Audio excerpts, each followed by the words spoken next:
मध्य प्रदेश के नेता प्रतिपक्ष उमंग सिंघार ने नेशनल हेराल्ड मामले में ईडी की कार्यवाही पर सवाल उठाते हुए भाजपा पर जमकर हमला बोला है।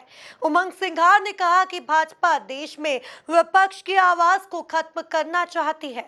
देखिए ये खास रिपोर्ट। नेता प्रतिपक्ष उमंग सिंघार का बयान। उमंग सिंघार ने सरकार पर साधा निशाना। नेशनल हेराल्ड मामले पर कही बड़ी बात। सिंघार बोले पूरी कांग्रेस गांधी परिवार के साथ खड़ी है।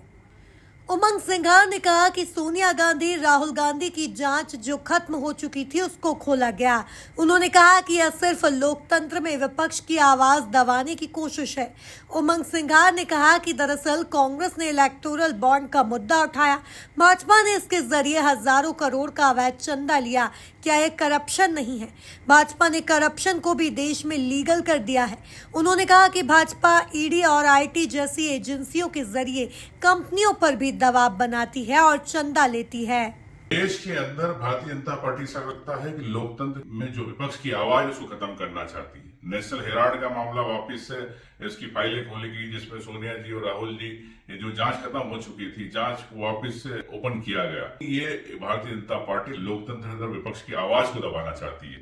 आप देख रहे हैं कि जहां कांग्रेस ने इलेक्टोरल बॉन्ड के से जो पैसा अवैध पैसा आता था उसको रोकने के लिए प्रयास किया ताकि राजनीति में नहीं आए, लेकिन भारतीय जनता पार्टी इस इलेक्टोरल बॉन्ड के माध्यम से कई हजारों करोड़ रुपए अपने को चंदा लिया। क्या इस पर ये करप्शन नहीं है देश के अंदर? ये खुलेआम जब आपने लीगल उसको बना दिया है करप्शन को, डोनेशन को, तो ये करप्शन नहीं है कि किस प्रकार से आप कंपनियों पर दबाव बनाते हो और कंपनियों पे ईडी की आईटी की जांच करवाते हो, उनसे इलेक्टोरल बॉन्ड के माध्यम से पैसा लेते हैं।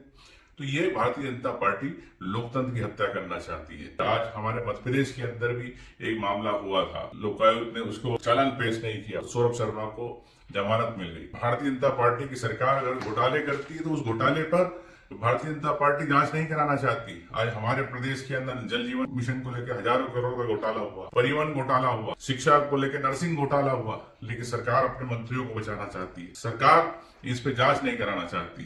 तो ये आप समझ सकते हो किस प्रकार से कथनी और करनी का फर्क है। राहुल गांधी जी के साथ, सोनिया जी के साथ पूरी कांग्रेस पार्टी एक साथ खड़ी है। आप इस दबाव की राजनीति से कांग्रेस कभी नहीं दबेगी। कांग्रेस हमेशा आम व्यक्ति की बात उठाती है, उस भ्रष्टाचार की आवाज के रूप में हम उठाते हैं जो जनता के पैसे की गाड़ी कमाई से किया गया। देश के अंदर इस पर चर्चा होना चाहिए कि दबाव की राजनीति कब तक चलेगी, लोकतंत्र की हत्या कैसे की जा रही है, ये आम जनता देख रही है। सरकार को तत्काल ईडी के मामले में राहुल गांधी जी और इस पे से सोनिया जी पे से जांच वापस लेना चाहिए। इस प्रकार से अगर विपक्ष की आवाज को आप दबाएंगे तो मैं समझता हूं कि देश के अंदर लोकतंत्र बचने वाला नहीं। इसीलिए कांग्रेस पार्टी कहती है संविधान बचाओ, संविधान रहेगा तो लोकतंत्र रहेगा, लोकतंत्र रहेगा आप और हम रहेंगे। नेता प्रतिपक्ष ने कहा कि मध्य प्रदेश में भी सौरभ शर्मा का मामला हुआ जिसमें लोकायुक्त ने चार्जशीट फाइल नहीं की और उसे जमानत मिल गई। Bureau report, MP news, Bhopal.